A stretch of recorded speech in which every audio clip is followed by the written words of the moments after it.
Hello नमस्कार दोस्तों, welcome to my YouTube channel exam अध्ययन। अभी मंत्रिपरिषद और प्रधानमंत्री के बारे में देख रहे हैं, जो कि संविधान के भाग 5 में इसका वर्णन दिया गया है। जहाँ पर शुरुआत अपन राष्ट्रपति से करते हैं अनुच्छेद 52 से 151 तक। लेकिन यहाँ पर राष्ट्रपति उपराष्ट्रपति के उपरांत अपन मंत्रिपरिषद, संसद, प्रधानमंत्री और महाधिवक्ता वगैरह, राज्यसभा, लोकसभा, इन सब के बारे में देखेंगे। तो अनुच्छेद जो ऐसे सबसे पहले शुरुआत करते हैं, जो 53A को होता है, वो क्या कहता है। देखो, ये राष्ट्रपति संबंधित उपबंध है, अनुच्छेद है, जो कि 53A में संघ की जो कार्यपालिका की जो शक्ति होती है राष्ट्रपति में निहित हो गई है। 52 में अपन को पता है कि भारत का एक राष्ट्रपति होगा, और 53 में क्या कहती है, संघ की कार्यपालिका शक्ति राष्ट्रपति में निहित होती है। और इस जो शक्ति रहती है, इसका प्रयोग राष्ट्रपति या तो स्वयं कर लेता है या अपने अधीनस्थ अधिकारियों के माध्यम से करता है। यहाँ पे अधीनस्थ अधिकारियों के बारे में वर्णन है, वो 74 में दिया गया है। और यदि हम बात करें विधानसभा के बारे में, तो 163 में होता है। तो अपन इसको पढ़ रहे हैं सेंट्रल लेवल को, तो 74 में देखेंगे। देखो 53 में अपन ने क्या देखा, संघ की कार्यपालिका शक्ति राष्ट्रपति में निहित होती है, और इसका प्रयोग या तो स्वयं करता है या फिर अपने अधीनस्थ अधिकारियों के माध्यम से करता है। 74 में क्या है कि राष्ट्रपति को सहायता और सलाह देने के लिए, क्या बोला है, राष्ट्रपति को सहायता और सलाह देने के लिए एक मंत्रिपरिषद होगी, जिसका प्रधान कौन होगा, प्रधानमंत्री होगा। राष्ट्रपति को सहायता और सलाह देना है तो ये मंत्रिपरिषद होगी, ये जो अधिकारी होते हैं। और ये मंत्रिपरिषद का प्रधान कौन होगा, प्रधानमंत्री होगा। और राष्ट्रपति अपने कृत्यों का प्रयोग करने में ऐसी सलाह के अनुसार कार्य करेगा। ये जो सलाह देंगे उनके अनुसार राष्ट्रपति काम करता है। क्योंकि अपन को पता है भारत में संघीय प्रणाली होती है। संघीय का मतलब रहता है कि दो या दो से अधिक स्तरों पर निर्णय लेने की शक्ति विद्यमान होती है, उसको संघीय शासन कहते हैं। और भारत में संसदीय शासन प्रणाली है, क्योंकि प्रधानमंत्री वास्तविक रूप से शक्ति का उसमें निहित होती है, राष्ट्रपति में नाम मात्र की शक्ति निहित होती है। तो राष्ट्रपति की सभी शक्तियों का उपयोग मंत्रिपरिषद करती है। सभी शक्तियों का उपयोग कौन करती है, मंत्रिपरिषद करती है। देखो यहाँ पे 42वें संविधान संशोधन किया गया था 1976 में। उसकी धारा 13 के द्वारा 3 जनवरी 1970 स्थापित है। ये चीज़ क्या है कि राष्ट्रपति मंत्रिपरिषद से ऐसी सलाह पर पुनर्विचार करने की अपेक्षा कर सकेगा। क्या बोला है, 42वें संविधान संशोधन हुआ था 1976 में। उसमें क्या कहा, राष्ट्रपति मंत्रिपरिषद से ऐसी सलाह पर पुनर्विचार करने की अपेक्षा कर सकेगा, और राष्ट्रपति ऐसे पुनर्विचार के पश्चात दी गई सलाह के अनुसार ही कार्य करेगा। मंत्रिपरिषद ने कोई सलाह दे दी है तो उस पर पुनर्विचार करने की अपेक्षा भी कर सकेगा, ठीक है। और ऐसे पुनर्विचार के पश्चात यदि पुनर्विचार कर दिया है उस पर, तो उसी के अकॉर्डिंग वो कार्य करेगा। फिर 44वें संविधान संशोधन आता है 1978 में। इस पर प्रश्न खड़ा हो जाता है कि किसी न्यायालय में जांच नहीं की जाएगी, इसकी जांच नहीं की जाएगी कि मंत्रियों ने राष्ट्रपति को कोई सलाह दी है, और दी तो क्या दी है।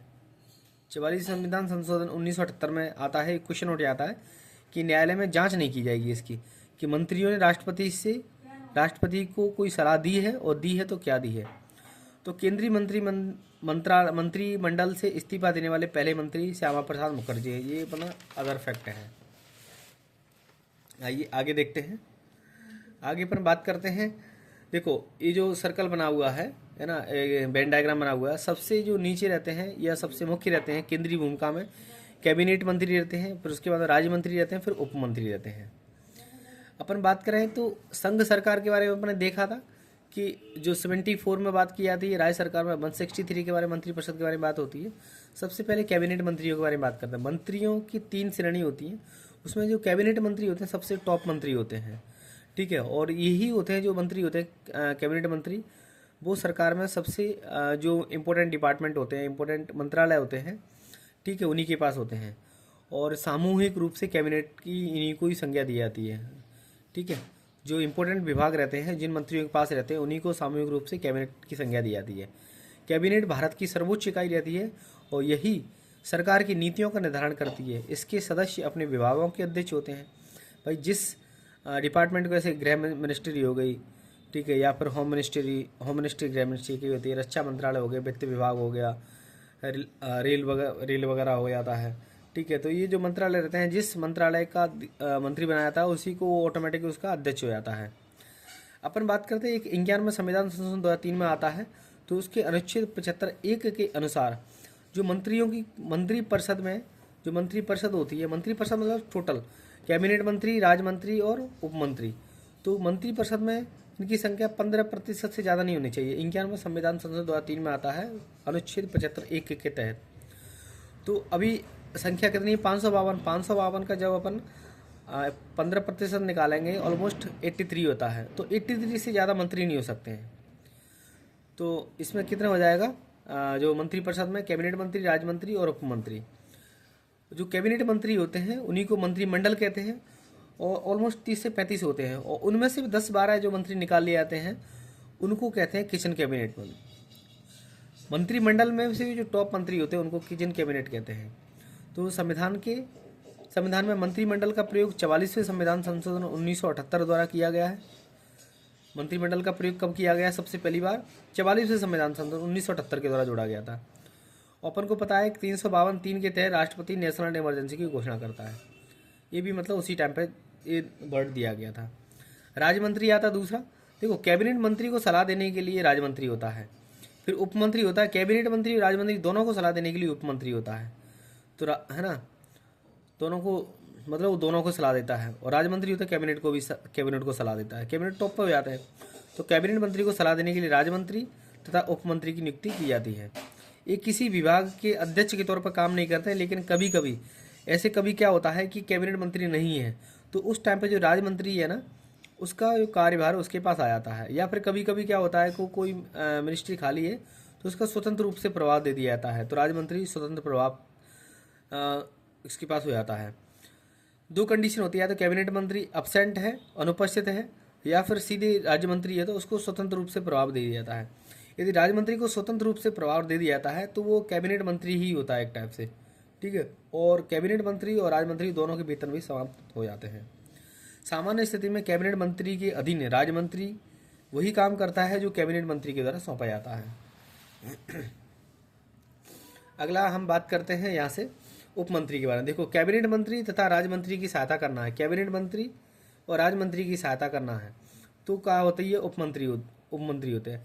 ये मंत्रिमंडल की बैठक में भाग नहीं लेते हैं और मंत्रिमंडल की नीति निर्धारण में भी इनकी कोई भूमिका नहीं होती है, ठीक है। और कैबिनेट मंत्री के द्वारा जो कार्य सौंपा जाता है, ठीक है, उसको करते हैं और काम करने की आज़ादी नहीं होती है उन्हें, बल्कि कैबिनेट जो मंत्री होते हैं वो जो काम देते हैं उन्हीं के मार्गदर्शन में काम करते हैं। ये अक्सर नए अनुभवी, कम अनुभवी नेता वगैरह होते हैं। अब आते हैं 75(1). देखो, इसमें क्या होता है? मंत्रिपरिषद का जो प्रधान होता है, ये जो अपन मंत्रिपरिषद पढ़ रहे हैं इसको, उसका प्रधान कौन होता है? पीएम होता है और बहुमत दल का नेता होता है वो। पीएम के चुनाव में राष्ट्रपति की कोई भूमिका नहीं होती है। राष्ट्रपति के द्वारा नियुक्त किया जाता है किसको? पीएम को। और लोकसभा या राज्यसभा किसी भी सदन का सदस्य हो सकता है प्रधानमंत्री, लेकिन कंडीशन क्या रहती है कि बहुमत दल के द्वारा राष्ट्रपति को पीएम नियुक्त करने के लिए किसी ऐसे व्यक्ति को नियुक्त किया जा सकता है जो किसी भी सदन का सदस्य नहीं हो। ऐसे व्यक्ति को भी पीएम बना सकते हैं बहुमत दल के द्वारा कि जो किसी भी सदन का सदस्य। लेकिन कंडीशन क्या रहती है अनुच्छेद 75(5) में कि यदि किसी सदस्य को प्रधानमंत्री बना दिया जाए, ठीक है, जो कि किसी भी सदन का सदस्य नहीं है, तो उसको 6 माह के अंदर दोनों सदनों में से किसी एक सदन की सदस्यता लेना अनिवार्य होती है। यदि उसने ऐसा नहीं किया तो उसको अपने पद से इस्तीफा देना पड़ता है या अपने आप 6 महीने के पश्चात उसको रिटायर मान लिया जाता है। अब बात करते हैं अपन प्रधानमंत्री के बारे में। देखो, संसदीय शासन प्रणाली में प्रधानमंत्री का जो पद होता है सबसे इम्पोर्टेंट होता है, क्योंकि राष्ट्रपति तो केवल नाम मात्र का रहता है और जो शासन की वास्तविक शक्ति रहती है वो प्रधानमंत्री के पास ही होती है, ठीक है। वही मंत्रिपरिषद का निर्माण करता है और मंत्रिपरिषद का संचालन करता है। लॉर्ड मार्ले क्या कहते हैं कि जो पीएम रहता है, लॉर्ड मार्ले ने तो कहा है कि जो पीएम है वो कैबिनेट रूपी मेहराब की आधारशिला, या बोल सकते हैं मंत्रिपरिषद उसकी नींव का पत्थर होता है। कैबिनेट रूपी मेहराब की आधारशिला या फिर मंत्रिपरिषद नींव का पत्थर कौन होता है? पीएम होता है। ये लॉर्ड मार्ले कहते हैं, क्योंकि अपन को पता है जिस समय पीएम ने अपने पद से त्यागपत्र दे दिए या फिर पीएम की मृत्यु हो जाती है तो मंत्रिपरिषद का अस्तित्व अपने आप ही समाप्त हो जाता है। इसलिए इस कारण से नींव का पत्थर या फिर कैबिनेट रूपी मेहराब की आधारशिला पीएम को कह रहे हैं। अर्थात यहाँ पर क्या बोला है कि पीएम मंत्रिपरिषद का प्रधान होता है और पीएम की मृत्यु हो जाए, त्यागपत्र दे दे या फिर पदच्युत हो जाए तो उसके पश्चात मंत्रिपरिषद का कोई मतलब नहीं रहता, अपने आप विघटित हो जाती है। राष्ट्रपति को संसद का सत्र बुलाना है या सत्र अवसान करना है उससे संबंधित जो प्रस्ताव होते हैं, ठीक है, परामर्श होते हैं, वो राष्ट्रपति को प्रधानमंत्री ही देता है। सत्र बुलाना है या सत्र अवसान करना है। राष्ट्रपति से लोकसभा को भंग करने की भी सिफारिश कर सकता है। भाई 5 साल पूरे हो गए, अब भंग करना है, तो ये सिफारिश राष्ट्रपति, यानी मुख्यतः कौन कौन से काम हो जाते, देखो, सत्र बुलाना है, सत्र अवसान करना है, या फिर सत्र का भंग करना है, लोकसभा को भंग करना है। ये सारे काम राष्ट्रपति को प्रधानमंत्री के द्वारा दिए जाते हैं। और पीएम जो बाई डिफॉल्ट डिफिक्टो, मतलब जो पदेन अध्यक्ष किसका रहता है, नीति आयोग का रहता है, राष्ट्रीय विकास परिषद का रहता है, राष्ट्रीय एकता परिषद का रहता है, राज्य अंतर्राज्यीय परिषद का रहता है, और राष्ट्रीय जल संसाधन परिषद होता है ना, उसका भी अध्यक्ष कौन होता है, प्रधानमंत्री ही होता है। इनके अनुसार अब हालांकि पढ़ लिया इसको 91वां संविधान संशोधन 2003 में 75(1) के तहत कि जो पीएम सहित मंत्रियों की संख्या 15% से ज़्यादा नहीं होनी चाहिए। अभी प्रेजेंटली 83 हो सकते हैं। जो सरकार की नीतिगत घोषणा पीएम के द्वारा ही सभा के पटल पर रखी जाती है।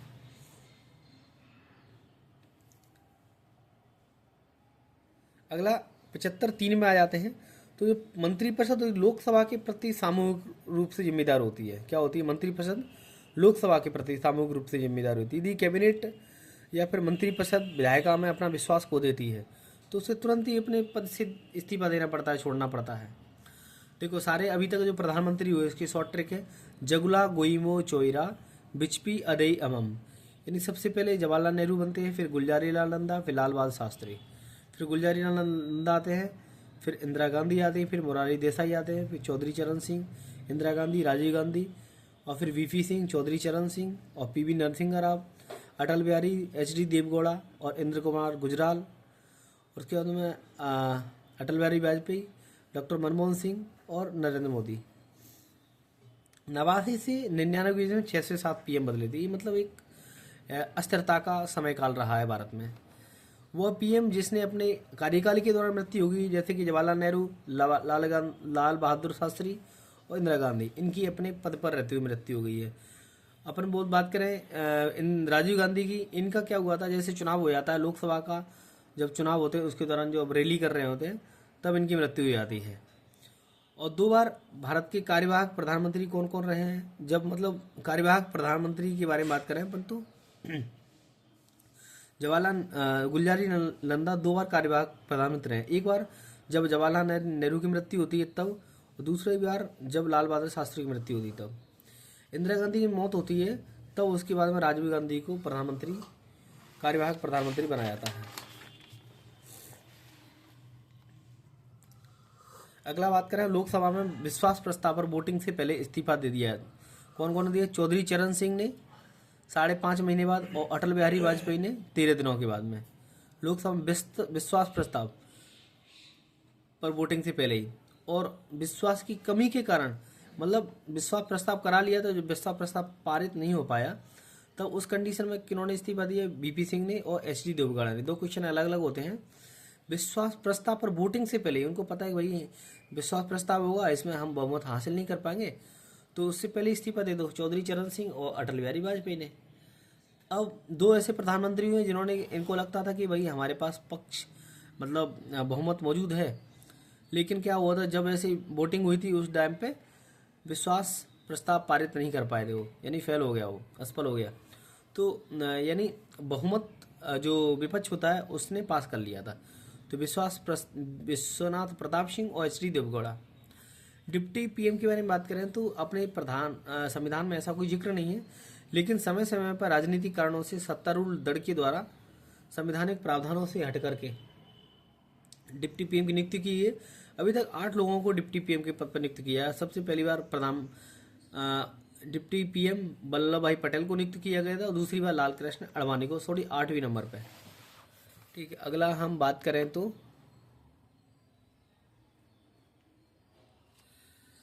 अटॉर्नी जनरल ऑफ इंडिया 76 में इसका जिक्र होता है। वहीं पे इसमें 89 जोड़ दो तो सीधा ए राज्य के महाधिवक्ता के बारे में बात की जाती है। अपन बात कर रहे हैं 76 राज्य का, केंद्र का या देश का महान्यायवादी। जो महान्यायवादी होते हैं राष्ट्रपति के द्वारा नियुक्त किए जाते हैं और राष्ट्रपति के प्रसाद पर्यंत ही काम करते हैं। ठीक है, राष्ट्रपति उस व्यक्ति को नियुक्त करता है जो सुप्रीम कोर्ट की नियुक्त होने की अर्हता रखता हो। ठीक है, और पारिश्रमिक का निर्धारण ही राष्ट्रपति द्वारा किया जाता है। देखो इसमें 3 इंपॉर्टेंट पॉइंट हैं, क्या क्या है कि मान्यवादी की नियुक्ति कौन करता है, राष्ट्रपति करता है, और राष्ट्रपति के प्रसाद पर्यंत का अपना कार्य करते हैं, ठीक है, या पद धारण करते हैं।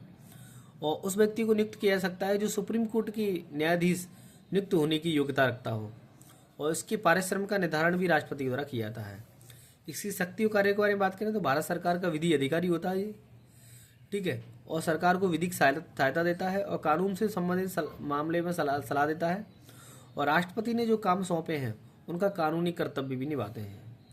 पात्रता के बारे में बात करें तो भारत का नागरिक की कॉमन बात है, और जो कोई हाई कोर्ट रहता है उसमें 5 साल तक न्यायाधीश रहा, या फिर किसी हाई कोर्ट में वो 10 साल तक मतलब वकील के तौर पर काम किया उन्होंने, ठीक है, और राष्ट्रपति की राह में या फिर विधि व्यक्ता हो या किसी में से भी, मतलब ये तो भारत का नागरिक, ये तो इम्पोर्टेंट होता ही है।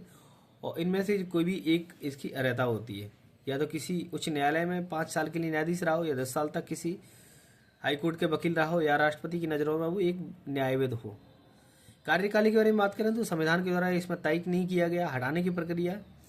अटॉर्नी जनरल यानी महान्यायवादी को संविधान में ऐसा कोई जिक्र नहीं है, लेकिन अपन को पता है कि इसकी जो नियुक्ति होती है राष्ट्रपति के प्रसाद पर्यंत ही काम करता है, तो राष्ट्रपति जब चाहता है तब हटा सकता है उनको। कर्तव्यों के बारे में यदि बात की जाती है तो भारत सरकार को ऐसे कानूनी मामलों पर सलाह देना है और ऐसे अन्य कर्तव्यों का पालन करना जो राष्ट्रपति के द्वारा सौंपे जाते हैं। अनुच्छेद 88 होता है, संसद की कार्यवाही में भाग लेने का अधिकार होता है, लेकिन वोट देने का अधिकार नहीं होता। 88 बहुत इंपॉर्टेंट होता है, कई बार क्वेश्चन पूछा जाता है यहाँ से कि ऐसा कौन है जो कि संसद की कार्यवाही में भाग ले लेता है लेकिन वोट नहीं कर सकता है।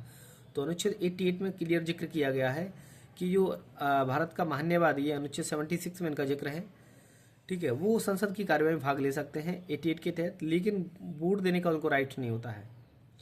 भारत के पहले यदि अटॉर्नी जनरल के बारे में बात करें तो MC शीतलवाड़ साहब होते हैं, और वर्तमान में 16वें नंबर के जो महान्यायवादी हैं R वेंकटरमणी हैं। अटॉर्नी जनरल को यानी महान्यायवादी को सलाह देने के लिए एक सॉलिसिटर जनरल होता है। एक सॉलिसिटर के अलावा एक अतिरिक्त सॉलिसिटर जनरल होते हैं जो कि अटॉर्नी जनरल को सहायता करते हैं। अगला बात करते हैं अपन किसके बारे में, संसद के बारे में। देखो भाग 5 में अध्याय 2 है, अपन को पता है इसमें कि 79 से 122 तक संसद के बारे में जिक्र होता है। अपन को पता है 79 है अनुच्छेद जो कि संसद के बारे में बात की जाती है, और भारतीय शासन प्रणाली का दूसरा आधार स्तंभ होता है। 3 भागों से मिलकर बना होता है, राष्ट्रपति और राज्यसभा और लोकसभा। राष्ट्रपति के बारे में जिक्र होता है 52 से 61 तक होता है। दोनों सदनों में राज्यसभा के बारे में बात करें तो 80 होता है और 81 लोकसभा में होता है। जो राज्यसभा होती है उसको द्वितीय सदन या फिर उच्च सदन कहते हैं, और लोकसभा रहती है उसको प्रथम सदन या निम्न सदन या लोकप्रिय सदन कहते हैं, क्योंकि जो लोगों के द्वारा चुने हुए जो नुमाइंदे होते हैं वो लोकसभा में जाकर ही बैठते हैं, ठीक है। राज्यसभा में राज्यों का प्रतिनिधित्व करने वाले जो यानी जो राज्य की विधानसभा के द्वारा जो विधायकों के द्वारा जो प्रतिनिधि नियुक्त होते हैं हर 6 साल के लिए, ठीक है, और 3 साल में 1/3 सदस्य जो रिटायरमेंट हो जाते हैं वो राज्यसभा में ले आते हैं। अनुच्छेद 79 के बारे में बात करें तो संघ के लिए एक संसद होती है जो राष्ट्रपति और दोनों सदनों से मिलकर बनी होती है। यदि 79 की मैं परिभाषा बोलूँ तो क्या हो जाएगी कि संघ के लिए एक संसद होती है जो राष्ट्रपति और दोनों सदनों से मिलकर बनी होती है। दोनों सदनों से तात्पर्य की लोकसभा और राज्यसभा, ठीक है। और संसद की जननी ब्रिटेन को कहा जाता है, क्योंकि जो पार्लियामेंट शब्द है ना वो फ्रांस से लिया गया एक्चुअली में। अपन 14 मई 1954 के बारे में बात करें तो इसके जो अध्यक्ष होते थे मावलंकर साहब होते हैं। उसने घोषणा की कि हाउस ऑफ द पीपल को तत्पश्चात लोकसभा कहा जाए। देखो पहले अपन क्या करते थे, स्टार्टिंग से ही जैसे अपना देश आज़ाद होता है तब अपन को लोकसभा राज्यसभा नहीं कहते थे। 14 मई 1954 की बात थी। जो मावलंकर साहब कहते हैं वो पहले इसको हाउस ऑफ द पीपल कहते थे, किसको, लोकसभा को क्या कहते थे, हाउस ऑफ द पीपल। लेकिन 14 मई 1954 से इसको लोकसभा कहा जाने लगा है। 23 अगस्त 1954 से इसको राज्यसभा कहा है। राज्यसभा इसको पहले काउंसिल ऑफ स्टेट कहते थे, ठीक है, काउंसिल ऑफ स्टेट मतलब राज्यसभा। लेकिन 23 मई 1954 से राज्यसभा कहा जाने लगा, और 14 मई 1954 से पहले लोकसभा को हाउस ऑफ द पीपल कहते थे, ठीक है। लोकसभा तथा राज्यसभा शब्दों का पहली बार जो प्रयोग है Delhi control of building operation bill 1955 होता है, उसके संशोधन में किया गया था। क्या बोल रहे हैं, लोकसभा राज्यसभा दोनों शब्दों का प्रयोग पहली बार कब किया गया था? 1955 में एक Delhi control of building operation bill आता है, उसमें किया गया था, जिसमें लोकसभा के द्वारा इसको स्वीकार कर लिया गया था। भारतीय संविधान लोकसभा और राज्यसभा को कुछ अपवादों को छोड़कर के कानून निर्माण की शक्तियों को समान अधिकार देता है। क्या कह रहे हैं कि भारतीय संविधान में लोकसभा राज्यसभा को कुछ अपवादों को छोड़ दिया जाता है, तो ऑलमोस्ट दोनों के पास कानून निर्माण की शक्ति उनके पास समान होती है। यह सरकार के संसदीय स्वरूप यानी वेस्टमिंस्टर मॉडल को अपनाने के कारण भारतीय लोकतांत्रिक राजनीतिक व्यवस्था में प्रमुख और केंद्रीय स्थान रखता है।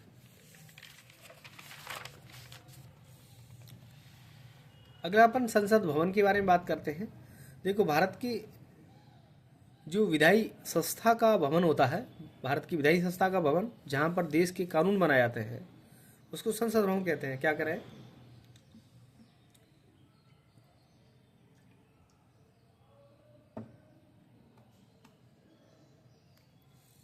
भारत की सर्वोच्च विधायी संस्था का भवन है।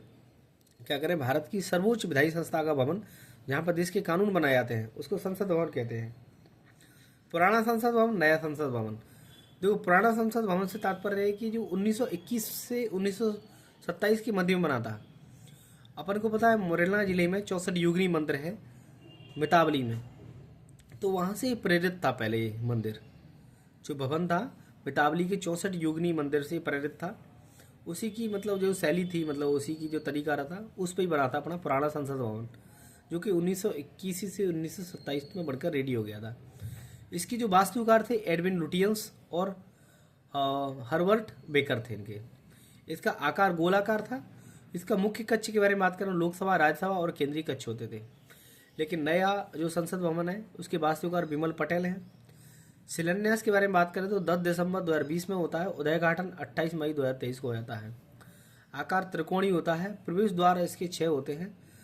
सदन की क्षमता के बारे में बात करें, देखो इसका आकार गोलाकार था, इसका आकार त्रिकोणीय है। इसके वास्तुकार एडविन लुटियंस और हार्वर्ड बेकर होते हैं। इसके वास्तुकार कौन होते हैं? विमल पटेल होते हैं। ठीक है, इसका जो उद्घाटन वगैरह 1921 से 27 तक चलता है, मतलब निर्माण 27 में हो जाता है। इसके बारे में 2020 से लगाकर 2023 तक चलता है। इसमें प्रवेश द्वार 6 होते हैं। ठीक है, सदन की क्षमता के बारे में बात करें तो इसमें लोकसभा में 888 सीटें, राज्यसभा में 384 सीटें और संयुक्त रूप से बात करें तो 272 लोग एक साथ बैठ सकते हैं इसमें। और स्वाभाविक है इसकी जो संरचना है कम है, मतलब इसमें क्षमता। विशेष स्मारक और इस विशेषताओं के बारे में बात करें तो इसमें संविधान कक्ष भी है, स्वतंत्रता सेनानी गैलरी भी है, राष्ट्रीय नेताओं की प्रतिमा लगी है और संसदीय इतिहास की प्रदर्शनी है। देखो नया संसद भवन में विशेष स्मारक क्या क्या है? संविधान कक्ष भी है, स्वतंत्रता सेनानी गैलरी है, राष्ट्रीय नेताओं की प्रतिमाएं भी लगी हैं और संसदीय इतिहास प्रदर्शनी है। विशेषता क्या हो जाएंगी? आधुनिक इतिहास के बारे में बताता है। भूकंप रोधी संरचना, अपन को पता है दिल्ली वगैरह जो हिमाचल वाला रीजन होता है वहाँ पे भूकंप ठीक ठाक आते हैं, तो भूकंप रोधी संरचना भी है। और भारतीय संस्कृति के प्रतीक के बारे में बात करें, अपन को पता है कि मोर अपना राष्ट्रीय पक्षी, कमल अपना राष्ट्रीय पुष्प है, वट वृक्ष अपना राष्ट्रीय वृक्ष भी है। वट वृक्ष अपन को पता है मध्य प्रदेश का भी राजकीय वृक्ष है। तो इनकी विशेषता देखो, अपन दोबारा से बात करें अपन नए संसद भवन के बारे में। विमल पटेल इनके वास्तुकार होते हैं। शिलान्यास 10 दिसंबर 2020 में, उद्घाटन 28 मई 23 में होता है। आकार त्रिकोणीय होता है। 6 प्रवेश द्वार होते हैं। सदन की क्षमता लोकसभा में 888 होती है, राज्यसभा में बात करें तो 384 होती है और संयुक्त दोनों को जोड़ दिया है तो 272 होती है। विशेष स्मारक की तौर में बात करें तो संविधान कक्ष होता है। इसमें स्वतंत्रता सेनानियों की गैलरी होती है और राष्ट्रीय नेताओं की प्रतिमाएं लगी हैं और संसदीय इतिहास प्रदर्शनी होती है। विशेषता आधुनिक तकनीक पे बेस्ड है। भूकंप रोधी तकनीकी संरचना है इसमें। भारतीय संस्कृति के प्रतीक वगैरह इसमें लगे हुए हैं। उद्घाटन के समय एक ऐतिहासिक संकुल जो राजदंड होता है उसको लोकसभा में स्थापित किया गया है, जो शक्ति, न्याय और सुशासन का प्रतीक है।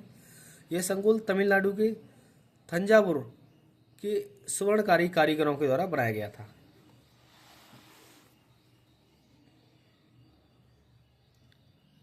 अगला राज्यसभा के बारे में बात करें तो उच्च सदन यानी राज्यों के प्रतिनिधि होते हैं यहाँ पे, और ये जो सदस्य होते हैं राज्य और तथा और जो केंद्र शासित प्रदेश होते हैं उनका प्रतिनिधित्व करते हैं। देखो, उच्च सदन में राज्यों के प्रतिनिधि होते हैं, ये कहाँ से आते हैं? या तो राज्यों के से आते हैं, या फिर जो जिन केंद्र शासित प्रदेशों में विधान सभा है, ठीक है, वहाँ के सदस्य उसको इनको चुनकर भेजते हैं। तो इससे लोकसभा की तुलना में कम शक्तियाँ प्राप्त होती हैं, लेकिन फिर भी अपना इसका विशेष महत्व और उपयोगिता है। ऐसा नहीं बोल सकते हैं, मतलब ऑलमोस्ट पावर बराबर होती है, चेक एंड बैलेंस वाली, मतलब बैलेंस वाली स्थिति बनाई गई है। पृष्ठभूमि के बारे में बात करें तो द्वितीय सदन का प्रारंभ 1919 में मॉन्टेग्यू चेम्सफोर्ड अधिनियम आता है, उनकी जो रिपोर्ट आती है उसके बेसिस पे स्टार्टिंग होता है। मॉन्टेग्यू चेम्सफोर्ड आता है 1909 में, अपन को मार्ले मॉन्टे रिफॉर्म आता है, अपन को पता है, जो जिसको अपन एक सांप्रदायिक भावना वाला, मतलब उन्होंने क्या मुसलमानों को अलग से वोटिंग राइट्स दे दिया था। फिर 1919 में मॉन्टेग्यू चेम्सफोर्ड अधिनियम आता है, उसके प्रतिवेदन के पश्चात में द्वितीय सदन का यानी इसका प्रारंभ हो जाता है। भारत सरकार का अधिनियम 1919 होता है, उसमें तत्कालीन विधानमंडल के द्वितीय सदन के तौर पर काउंसिलिंग ऑफ स्टेट का सृजन करने का उपबंध किया गया, जिसका विशेष अधिकार सीमित था, जो वस्तुतः 1921 में अस्तित्व में आया था। 1919 से इसकी स्टार्टिंग होती है और अस्तित्व में कब आता है? 1921 में आता है। एमपीएससी के द्वारा क्वेश्चन पूछा गया था इसी तो। और जनरल तत्कालीन काउंसिलिंग ऑफ स्टेट्स का पदेन अध्यक्ष गवर्नर होता था, ठीक है। यदि अनुच्छेद 80(1) में बात करें तो राज्यसभा की संरचना के बारे में बात की जाती है। 80(1) में बात करें तो 12 जो सदस्य होते हैं राष्ट्रपति के द्वारा मनोनीत किए जाते हैं। 80(1) में बात करें तो 238 सदस्य हैं, जो कि सुप्रीम स्टेट और यूटी वगैरह से यहाँ से आते हैं। देखो, इसकी बारे में बात करें तो 80(1) में संरचना के बारे में बात की जाती है। 80(1) है, उसमें 12 सदस्य हैं जो कि कहाँ से आते हैं? राष्ट्रपति द्वारा मनोनीत किए जाते हैं। 80(1) में बात करें तो जो 238 सदस्य हैं स्टेट से, राज्यों से, और जो यूटी रहती है वहाँ से आते हैं। राज्यसभा और विधान परिषद के बारे में बात करें तो अनुच्छेद 80(1) है, वो संरचना के बारे में बात करता है। संरचना कैसी कि पहली बार जो गठन होता है इसका कब होता है? 3 अप्रैल 1952 में होता है। इसकी शुरुआत में इसके कितने सदस्य थे? 216 सदस्य थे इसके, ठीक है। शुरुआत में 216 सदस्य थे।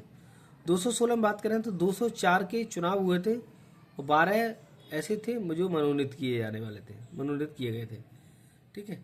216 टोटल थे, 204 चुनाव, 212 का मनोनयन। यहाँ पे अपन बात करें तो संसद के बाद विधान परिषद सृजित और समाप्त करने का अधिकार भी होता है संसद के पास।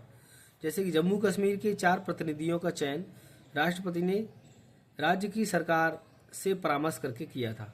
4 प्रतिनिधियों का जो चयन हुआ है राष्ट्रपति ने, तो कब किया है? राज्य सरकार की परामर्श करने के बाद में किया है। 250 सदस्य, 238 प्लस 12 कितने? 250 हो जाता है। तो 238 अपन ने यहाँ पे देख लिया था 80 में, ये 81 में राज्य से निर्वाचित होते हैं, 12 81 में राष्ट्रपति द्वारा मनोनीत होते हैं। वर्तमान में 245 है, 245 से मतलब 12 मनोनीत हो रहे हैं। 8 कैसे हैं? जो कि दिल्ली में हो गए 3, पौंडीचेरी में 1 हो गया, जम्मू कश्मीर में 1 हो गया, ठीक है। कितना हो जाएगा? वर्तमान में 245 हैं तो 12 मनोनीत हो जाएंगे, ठीक है। 8 दिल्ली से, दिल्ली में 3 हो जाएंगे, पौंडीचेरी में 1 और जम्मू कश्मीर में 4, तो 8 ये हो गए, पर 8 20 बचे 25 है ना। तो राज्यों से कितने हो जाएंगे? अधिकतम राज्यों से अधिकतम 225 है, और अधिकतम यूपी से कितने हैं? 25 है, 29 है, सॉरी। एमपी में देखो, एक बार दोबारा से संरचना को देखते हैं।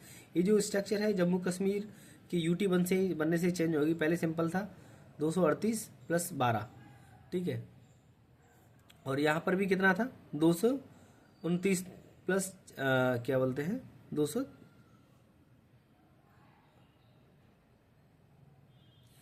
तो 12 जो मनोनीत हो रहे हैं, ठीक है। उसमें से देख बात करें तो 8 यूटी से हो गए, पर 8 20 हो गए, बचे 25, 225। तो 225 में से ये अपने स्टेट से हो जाते हैं। 5 यूटी से, यानी 5 यूटी मतलब क्या बने? अंडमान निकोबार द्वीप समूह, लद्दाख, लक्षद्वीप, चंडीगढ़, दादर नगर हवेली और दमन द्वीप को राज्यसभा में प्रतिनिधित्व प्राप्त नहीं है। यानी जहाँ पर विधानसभा होगी भाई, वहीं के तो लोग विधायक होंगे, वो राज्यसभा में अपना प्रतिनिधि भेज सकते हैं। 171(1) के बारे में बात कर लेते हैं। ये थोड़ा सा अपना स्टेट से संबंधित मामला है। देखो विधान परिषद होती है, वहाँ पे मैक्सिमम सीटें जो विधानसभा रहती है उसकी 1/3 होती हैं। जो विधानसभा की, ऐसे एमपी में विधानसभा की सीटें कितनी, 230 है। इसका 1/3 यदि मैं बात करता हूँ तो ऑलमोस्ट कितना हो जाएगा, 7 या 21 है ना, 70-75 के करीब हो जाएगा। ठीक है, तो इतना ही सीट हो जाती है। ऐसे यूपी की विधानसभा में बात करें तो 403 सीटें वहाँ पे। तो वहाँ पे विधान परिषद में कितने सदस्य हैं, 100 हैं, यानी इससे कम हो जाएगा, ज़्यादा नहीं हो सकता है। बिहार में बात करें 243 है, तो इसकी सीटें कितनी, 75 हो जाएंगी। देखो 75 का 3 गुना ऑलमोस्ट कितना होता है, 225 होता है, तो यानी इससे कम ही है। वस्तुतः अपन बोल सकते हैं कि राज्य सरकार ने राष्ट्रपति के द्वारा चुने जाने वाले व्यक्तियों के नामों की सिफारिश करने में उस राज्य की संविधान सभा के सर्वसम्मत संकल्प को कार्यान्वित किया है और नए राज्यों के गठन के परिणाम स्वरूप राज्यसभा के लिए निर्वाचन हेतु राज्यों और यूटी को आवंटित स्थानों की संख्या समय समय पर बढ़ाई है। ऐसे बात करें 13 मई 1952 को राज्यसभा की पहली बैठक होती है, तो 145 सदस्यों ने भाग क के राज्य थे, उन्होंने भाग लिया। 49 सदस्यों ने भाग ख में और 10 सदस्यों ने भाग ग में प्रतिनिधित्व किया था। जैसे कि यहाँ पे चौथी अनुसूची में अधिकतम जो संख्या है इनके बारे में बात की गई है, मतलब ये बढ़ाई गई है। जो 1952 में अपने देखा तो 204 के बारे में देखा था, 212 है ना, यहाँ पे जो देखा था 216 थी, 204 + 12 तो 204 यहाँ पे हो गए। 1954 में 207 हो जाते हैं, 56 में जा कर के 220 हो जाते हैं, 60 में 254, 64 में 226, 66 में 228 और 1972 में 231 और 1976 में 232 हो जाते हैं। और मैं बात करें अपन 1997 में 223 सदस्य हो जाते हैं।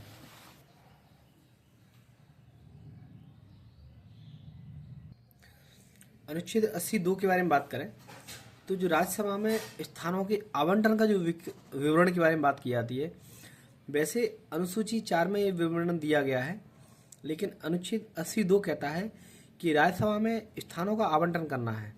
इसका विवरण के लिए अनुसूची 4 बनाई गई है।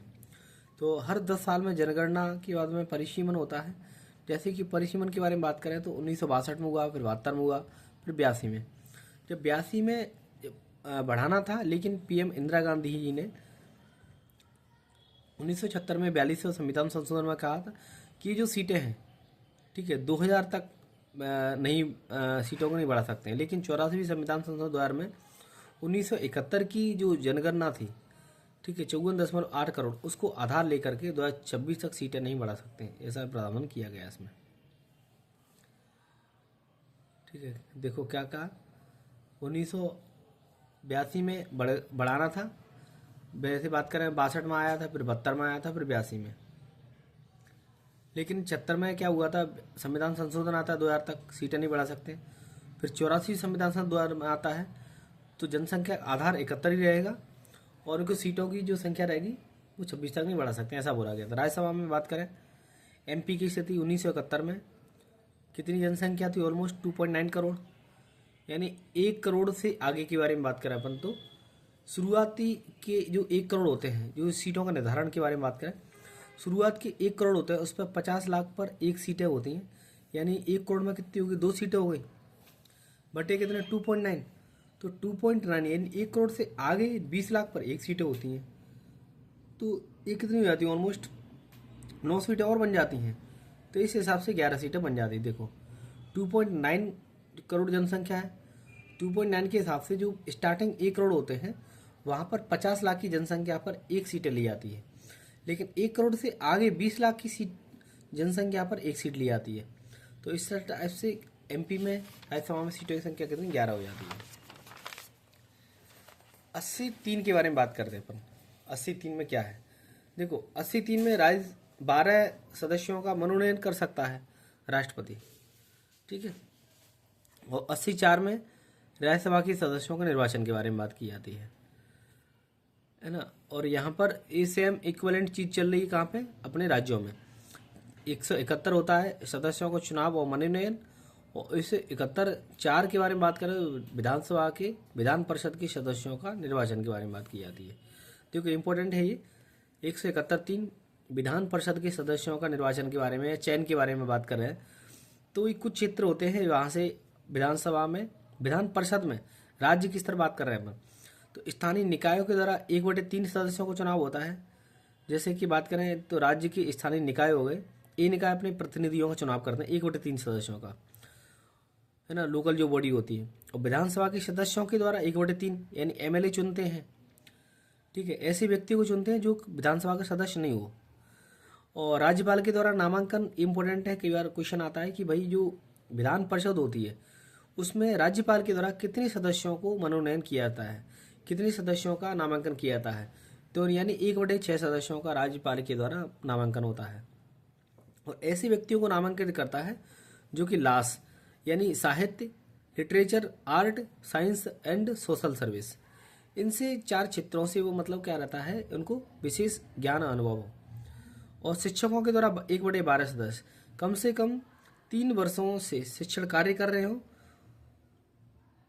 है ना, और शिक्षक ऐसे हों और माध्यमिक या उच्च संस्थानों में पढ़ाने वाले हों। ठीक है, मिडिल या फिर हाई स्कूल वहाँ पे होने, higher secondary, higher school, college वगैरह में। विद्यार्थियों के बारे में बात करें तो 1/12 सदस्य ऐसे मतदाता जिन्होंने कम से कम 3 साल पहले डिग्री कर ली हो।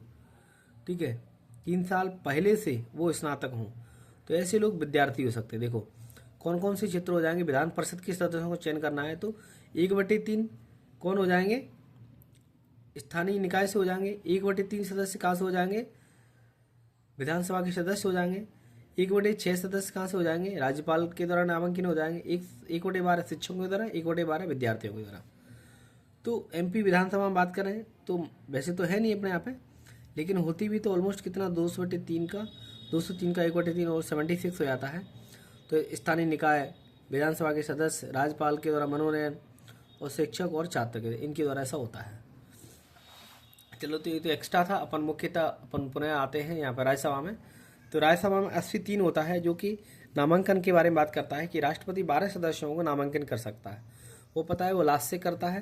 लास्ट मतलब literature, art, science and social service. ठीक है, साहित्य, कला, विज्ञान और समाज सेवा के क्षेत्र में विशेष ज्ञान और अनुभव होता है इनको, उन 12 सदस्यों को नामांकन कर सकता है।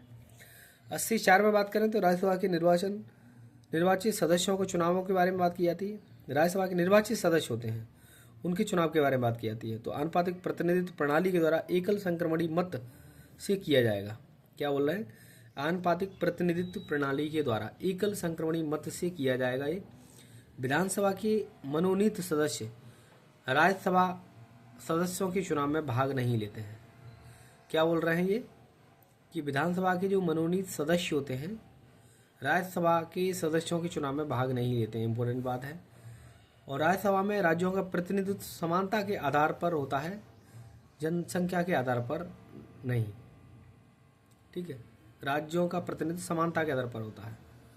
ठीक है, जो जनसंख्या का आधार है उस पर मतलब, ठीक है, समानता पर नहीं होता है। मतलब ये कि भाई ऐसा नहीं है कि भाई एक स्टेट के लिए एक स्टेट, गोवा है और इधर में बात करें अपन यूपी, तो यूपी की जनसंख्या ज़्यादा है तो वहाँ पे ज़्यादा सदस्य होंगे। यूपी, गोवा की, सिक्किम की जनसंख्या कम है तो वहाँ पे कम सदस्य होंगे। तो बड़े राज्यों से प्रतिनिधि ज़्यादा संख्या में होते हैं, छोटे राज्य प्रतिनिधि कम आते हैं। देखो 80-3 में सीधा क्या बोला कि 12 सदस्य होते हैं जो कि नामांकित होते हैं राष्ट्रपति के द्वारा लास्ट के क्षेत्र से।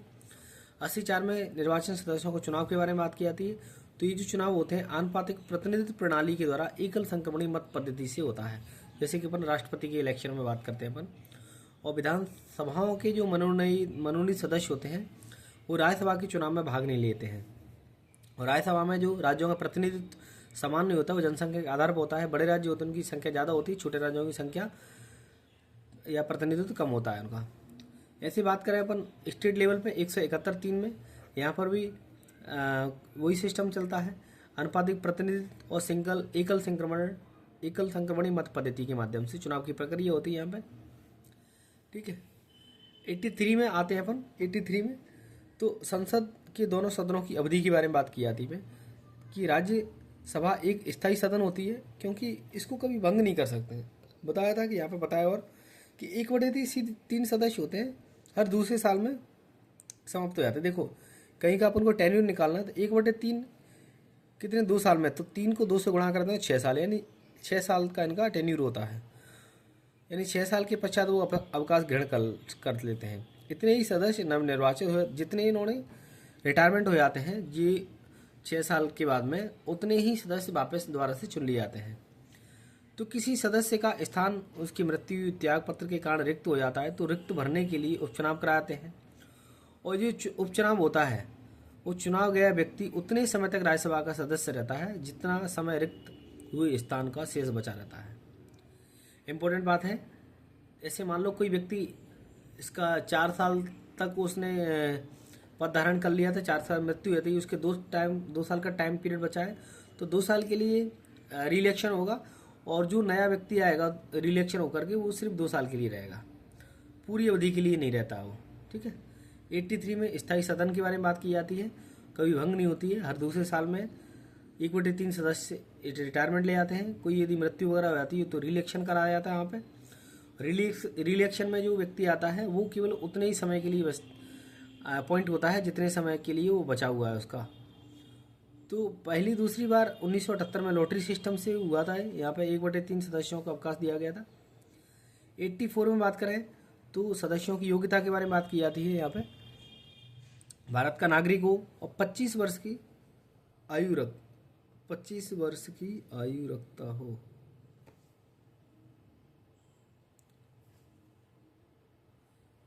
राज्यसभा में तो 30 वर्ष की आयु होना चाहिए यहाँ पे। ठीक है, 30 वर्ष की आयु रखता हो, और ऐसे अन्य सदस्य जो संसद के द्वारा बनाई गई किसी विधि द्वारा उसकी अधीन या उस पर निमित्त भी थे। देखो राज्यसभा में 30 वर्ष की आयु रहती है, लोकसभा में 25 वर्ष हो सकती है। ठीक है। तो और ऐसी अन्य योग्यता जो संसद का बनाई जाती है उस पर भी ध्यान देना पड़ेगा। मतलब